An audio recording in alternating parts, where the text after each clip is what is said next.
Setelah berakhirnya kompetisi Liga 2 2021, manajemen Sriwijaya FC kembali terlilit masalah tunggakan gaji pemainnya. Manajemen mencatat masih 10 pemain musim lalu yang belum menerima pembayaran gaji untuk Desember 2021 lalu. Manajemen memastikan terlambatnya pembayaran gaji pemain ini karena perbedaan rekening yang digunakan, hingga masih ada sponsor yang belum mencairkan dananya. Ya, terima kasih. Jadi memang benar ada 10 orang pemain yang belum gajian pada bulan Desember. Namun itu dari manajemen Sriwijaya FC sudah menyampaikan segera akan kita selesaikan.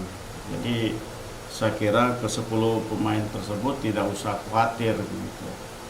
Ya, ada salah satu sponsor lah, cuman kita juga kan masih sedang dalam proses.